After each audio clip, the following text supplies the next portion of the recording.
Hello friends, स्वागत है आपका हमारे यूट्यूब चैनल जूरिस मास्टर में। आज से हम फैमिली लॉ में हिंदू लॉ की सीरीज़ स्टार्ट करने वाले हैं। हमारे 4 मेजर लॉज जैसे कि Hindu marriage act, Hindu succession act, Hindu minority and guardianship act, Hindu adoption and maintenance act, इन सब का ओरिजिन कहाँ से हुआ है, इन सब का बैकग्राउंड आखिरकार है क्या। बैकग्राउंड जानने के लिए हमें सबसे पहले जानना होगा सोर्स ऑफ हिंदू लॉ। आइए जानते हैं हिंदू लॉ के स्रोत क्या हैं। There are 2 sources of Hindu law. First one is ancient source, second one is modern source. Ancient source को 4 पार्ट्स में डिवाइड किया गया है। First one is Shrutis, second Smriti, third commentaries and digest, fourth custom। on the other hand modern source को भी 3 categories में divide किया गया है। Judicial decision, legislation, justice, equity and good conscience. आइए जानते हैं श्रुतिज आखिरकार क्या होती हैं। It is derived from the word shru, means to hear. ऐसा माना गया है कि shruti is divine revelation through the sages, अर्थात ईश्वर द्वारा दी गई नॉलेज जो ऋषि मुनियों ने सुनकर प्राप्त की थी वो श्रुतिज कहलाई। The another name of shruti is Veda. इसके अंतर्गत 4 वेद आते हैं, 6 वेदांगास आते हैं एंड 108 उपनिषद आते हैं। 4 वेद में सबसे पहले आता है Rigveda. It is large collection of hymns in praise of God, अर्थात ऋग्वेद की ऋचाओं में देवताओं की प्रार्थना, स्तुतियाँ आदि का वर्णन मिलता है। दूसरा वेद है Yajurveda. It is description about the method and mantras of yajna, अर्थात इसमें वैदिक अनुष्ठान और यज्ञों को संपन्न कराने वाले मंत्रों का वर्णन मिलता है। तीसरा वेद है Samaveda. It is known as Veda of melodies chants.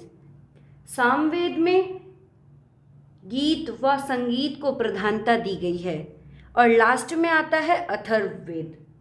In Atharvaveda we find charms to cure diseases and black magic etcetera. Atharvaveda में मंत्रों में अद्भुत शक्तियों, उपचार और जादू टोने के बारे में जानकारी मिलती है। फिर आते हैं 6 वेदांगास। वेदांगास क्या होते हैं? ये वेद के ही अंग होते हैं जिनमें वेदों में दिए गए मंत्रों के उच्चारण की विधियां बताई हुई हैं। अब आते हैं 108 उपनिषद। उपनिषद 2 शब्दों से मिलकर बना है। पहला है उप, दूसरा है निषद। उप का मतलब होता है बाय और निषद का मतलब है सिट डाउन, अर्थात सिटिंग नियर अ टीचर। शिष्य द्वारा अपने गुरु के सम्मुख बैठकर गुरुवाणी ग्रहण करना ही उपनिषद कहलाया। तो अब आते हैं स्मृति पर। स्मृति क्या है? श्रुति से मिली नॉलेज जो ऋषि मुनियों को याद रही और उन्हें लिखा गया, स्मृति कहलाए। ये मुख्यतः 3 तरीके की हैं: मनुस्मृति, याज्ञवल्क्य स्मृति, नारद स्मृति। श्रुतिज के कोई भी ऑथर नहीं थे क्योंकि ये भगवान द्वारा प्रदत्त थी, लेकिन स्मृतिज के ऑथर थे। जैसे मनुस्मृति। आइए जानते हैं मनुस्मृति में क्या था। मनुस्मृति के ऑथर थे मनु। मनुस्मृति में ब्राह्मणों को स्पेशल स्टेटस दिया गया था, जबकि शूद्र और वुमेन के राइट की कोई भी बात नहीं की गई। फिर आते हैं याज्ञवल्क्य स्मृति। इसके ऑथर याज्ञवल्क्य थे। ये मनुस्मृति से काफ़ी लिबरल थी और व्यवस्थित रचना थी। तीसरी है नारद स्मृति। ऐसा माना जाता है कि इसके ऑथर नेपाली संत नारद थे। इसमें धर्म के विषय से संबंधित कानूनी सिद्धांतों के संग्रह मिलते हैं। श्रुतिज में धर्म के बारे में बताया गया, धर्म का मतलब होता है वे ऑफ लिविंग, मतलब जीने का तरीका। और स्मृतिज में इंडिविजुअल के राइट रिकॉग्नाइज किए गए, बट इन दोनों में लॉ नहीं था। फिर तीसरा आता है कमेंट्रीज एंड डाइजेस्ट, जिसे हिंदी में भाष्य और निबंध कहते हैं। श्रुतिज और स्मृति को दो हिस्सों में डिवाइड कर दिया गया और दो लॉ बनाए गए, मिताक्षरा एंड दयाभागा। मिताक्षरा के लेखक थे विजयानेसरा और दयाभागा के थे जिमित्वाना। मिताक्षरा लॉ में वुमेन्स के राइट कम रिकॉग्नाइज किए गए, जबकि दयाभागा वुमेन्स के राइट की बात करता था काफ़ी हद तक। फिर at the last ancient source का लास्ट पार्ट आता है कस्टम्स। कस्टम मतलब प्रथाएं। प्रथाएं क्या होती हैं? ऐसी क्रिस्टलाइज प्रैक्टिसेस मीन्स रीति रिवाज जो लंबे पीरियड से फॉलो की जा रही हों, उन्हें कस्टम्स कहते हैं। ये 3 प्रकार की होती हैं, family custom, class custom, local custom.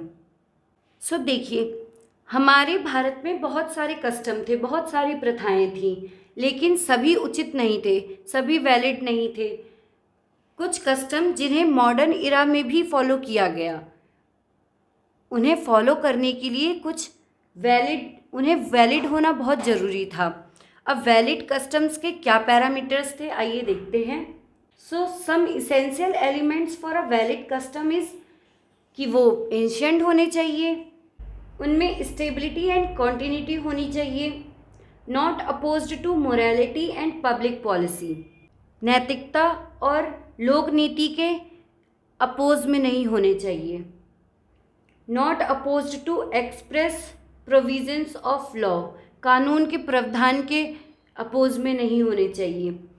कुछ कस्टम जो कि इसके अपोज में थे, जैसे कि बाल विवाह, सती प्रथा, जिन्हें आगे चल के फॉलो नहीं किया गया। अब आते हैं मॉडर्न सोर्स पर, जिसमें पहला है जुडिशियल डिसीजन, न्यायिक निर्णय। देखते हैं ये क्या होता है। जब ब्रिटिशर्स इंडिया आए तो उन्होंने कोर्ट बनाए। इन कोर्ट्स द्वारा पास किए गए जुडिशियल डिसीजन जो लॉ का हिस्सा बनने लग गए। चूँकि कोर्ट द्वारा प्रतिपादित कानूनों में टिप्पणियों को खत्म करने का प्रभाव होता था, इसलिए इसे अधिक महत्व मिलने लगा। फिर दूसरा आता है लेजिस्लेशन, मतलब विधान। लेजिस्लेशन मॉडर्न लॉ का इम्पॉर्टेंट सोर्स है। जब भी कोर्ट निर्णय देता तब विधानमंडल उसका अवलोकन करता था। इसने बहुत मदद की मॉडर्न हिंदू लॉ को बनाने के लिए। परिस्थितियों के अनुसार समय समय पर विधियों का निर्माण किया गया, संशोधन किया गया और स्वतंत्रता के बाद marriage, succession, maintenance, adoption, minority and guardianship जैसे कानूनों में क्रांति ला दी। अब देखते हैं लास्ट में justice, equity and good conscience, जिसे हिंदी में न्याय, साम्य एवं अंतःकरण कहते हैं। फेयरनेस और जस्टिस के कुछ सिद्धांतों को अपनाने की जरूरत महसूस की गई, जहां परस्पर विरोधी ग्रंथों के कारण कानून बनाना बहुत ही जटिल हो गया। Rule of justice, equity and good conscience उन मामलों पर लागू किया गया जो स्मृति और कमेंट्रीज द्वारा शासित नहीं थे। सो फ्रेंड्स, आज हमने जाना कि हमारा हिंदू लॉ कैसे बन करके तैयार हुआ। इन्हीं सबको मिलाकर के हमारा मॉडर्न हिंदू लॉ तैयार किया गया। अगर आपको वीडियो पसंद आई है तो प्लीज़ लाइक करें, कमेंट करें और चैनल को सब्सक्राइब करें। धन्यवाद।